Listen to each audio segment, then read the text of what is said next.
భారీ వర్షానికి శ్రీరంగపురం మండలానికి సంబంధించిన వివిధ గ్రామాల్లో రైతులు వేసుకున్నటువంటి వేరుశనగ పంట పూర్తిగా దెబ్బతిన్నది.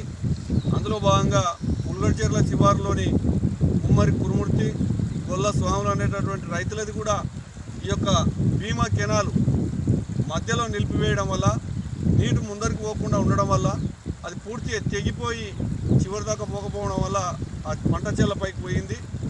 చాలా ఘోరం. పంట కాలువలనే ఈ ప్రభుత్వం ఇప్పటిదాకా పూర్తి చేయలేకపోవడం చాలా శోచనీయం.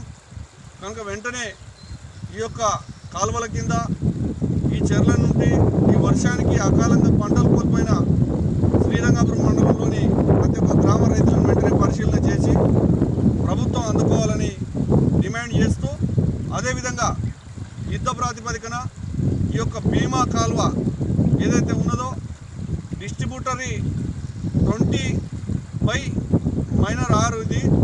ఈ యొక్క కెనాల్ వచ్చేసి 27 ప్యాకేజీ నుంచి డిస్ట్రిబ్యూటర్ కెనాల్ ఇది. కనుక దీన్ని పూర్తి స్థాయిలో వెంటనే నిర్మాణం చేయాలని, ఎందుకంటే ప్రతి వర్షాకాలంలో ప్రతి సమయంలో ఇది తెగుతూ ఉంది, పంటల మీదకి పోతూ ఉంది, రైతులు నష్టపోతూ ఉన్నారు, కానీ శాశ్వత పరిష్కారం జరగడం లేదు. ఇంకా కాంట్రాక్ట్ ఏజెన్సీ ఆధీనంలోనే ఈ యొక్క కాలువ పనులు ఉన్నాయని చెప్తా ఉన్నారు అధికారులను అడిగితే.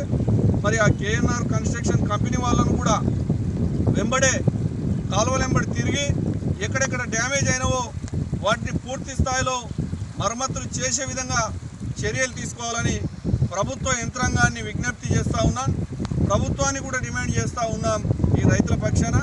కనుక ఇది కనుక చేయకపోతే సంబంధిత బీమా ఆఫీస్ ముందర ధర్నా కార్యక్రమం చేయాల్సి వస్తుంది.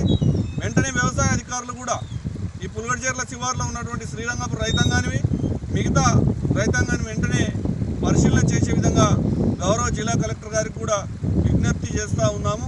ఈ యొక్క అంశాన్ని పూర్తిగా సంబంధిత డిపార్ట్మెంట్లకు పంపించి పరిశీలించి ఈ యొక్క ప్రాంత రైతులను కాపాడడానికి చొరవ తీసుకోవాల్సిందిగా, ప్రభుత్వ దృష్టికి తీసుకెళ్లవలసిందిగా, ఏవైతే రైతులు వేరుశనగ వేసి ఇతరత్ర పంటలు వేసి కోల్పోయినారో, ఎందుకంటే రైతులకు ఇంకా అవగాహన రాలేదు బీమా కట్టుకోవాలనేది. పంటల బీమా కట్టుకోలేకపోవడం వల్ల వాళ్ళు ఇప్పుడు నష్టానికి గురయ్యే పరిస్థితి ఉంది. ఎట్లాగూ ఇంకా మన వ్యవసాయ శాఖనే చెప్తా ఉంది, అక్టోబర్లో వేయాల్సినటువంటి పంటను సెప్టెంబర్ లోపలనే వేస్తామంటున్నారు.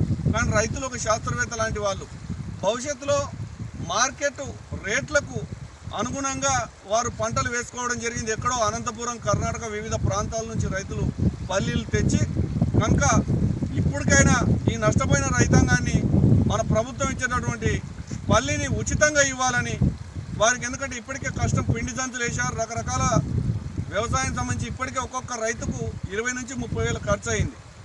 ఇవన్నీ కాస్తనైనా ఉపశమనం కలగాలంటే రైతాంగానికి ఈ వేరుశనగ ఉచితంగా సరఫరా చేయాలి, ఎవరైతే నష్టం వాటిల్లిందో వాళ్ళకని చెప్పేసి